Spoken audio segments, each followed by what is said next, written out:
Hey everybody, it's Rob from Flailthroughs. This is Gundam Battle Operation 2, and this is a round I got in the Gundam F90. It's been a little while since I got it. I'd been trying to get something I liked with it, but for a while their 700 Qs were just kind of hard to come by, honestly. I think in the early stages of 750, when they were trying to get more things out there to use in that at that cost and promote it, yeah, they would generally pick that over 700 to be in the Qs, especially at rated. But they have added some more 700 suits recently, so I had an opportunity to get something with it. And it is not bad. It is, as you can see, tiny compared to the Sazabi, which, yeah, I think, there's larger mobile suits than the Sazabi, but yeah, that particular era is kind of where the biggest things live. Um, I just lost my shield. Like a few of the other lower cost suits, F90 has a physical shield that can use the shield parry ability, but as a physical shield, it does not retract, and when it's gone, it's gone.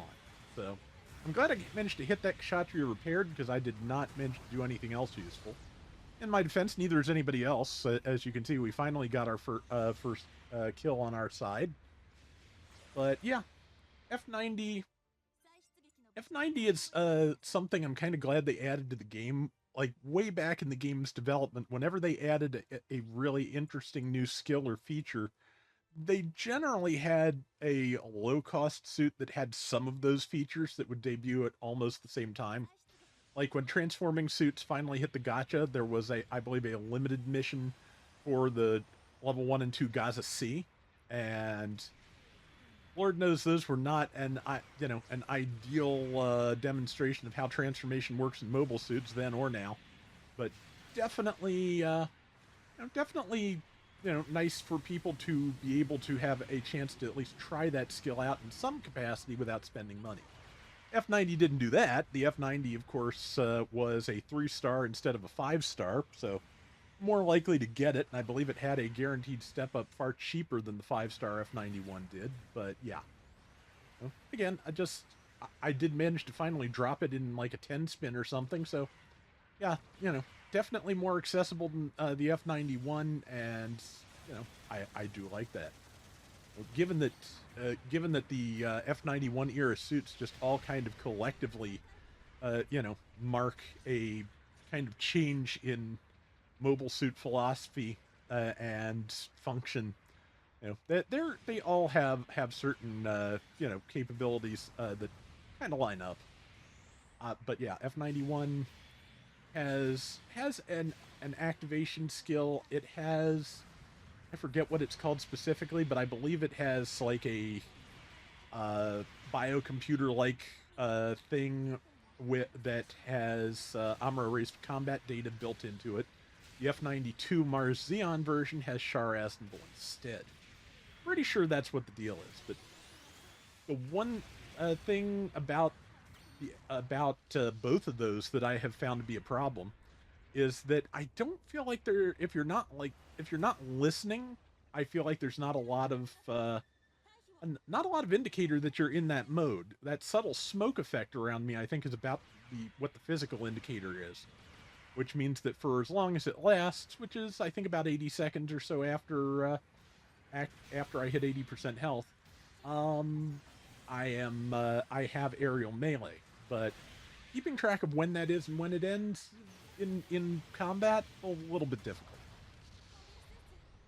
We've got the lead at this point, and we have effect increased, because yeah, I think I put the learning computer on it, so I never noticed before that gives you a message. Yeah, that would make sense as to what that was, because with 4 minutes remaining. Okay, yeah, that's nice. I never noticed that. If there, I would like to see an effect activated message for the for that computer skill I was talking about, but because yeah, I don't know. Like I said, in practice, functionally, when I'm fighting, I don't know when the aerial melee is going to kick in or not, so I just tend to just not use it and stick to shooting when I'm, using the flap booster to get around, which is not the worst news either. Being able to fly into the air and take a shot and then just drop and get away is not terrible.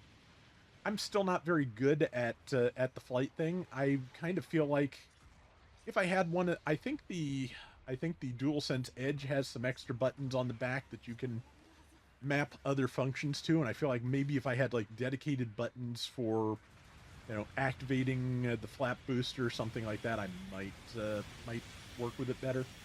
But as it is, it's the jump button, and just yeah. So sometimes, and just maneuvering the jumping and the camera and all of that at once is kind of tough sometimes. But so far, yeah, like I said, I've gotten kicked around a fair bit in this round, but I think I've done decent damage.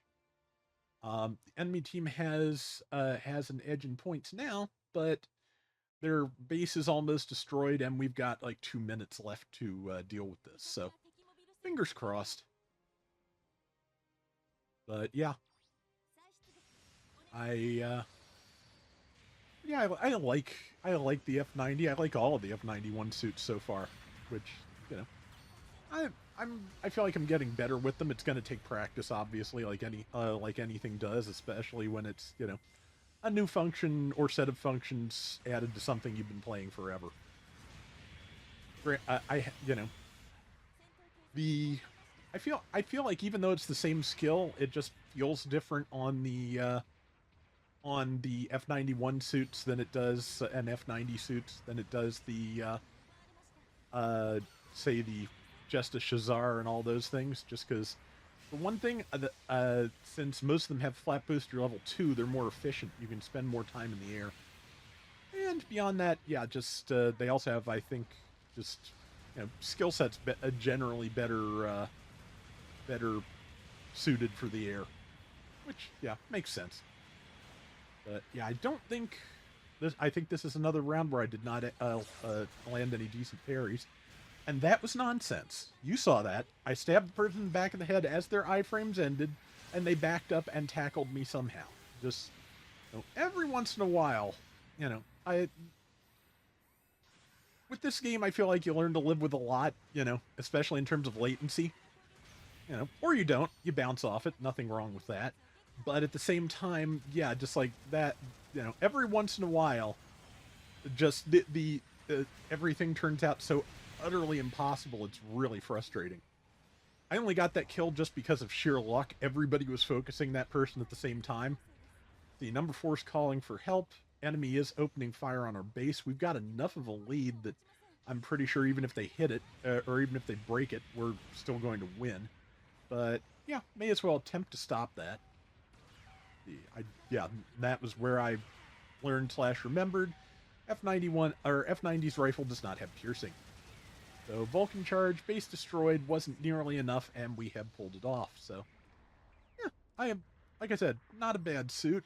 I'm, you know, looks so tiny next to things like the Dagdoll, though. It's funny. And let's see, what did we do? Looks like I'm not sure what took top score, but I got 4 and 3 and 91,000. So I'll take it, I guess. Well, like I have a choice now, like days after I recorded this. So that is going to do it for today's Gundam Battle Operation 2. We'll be back soon with more. Till next time, everybody take care and have fun. Later.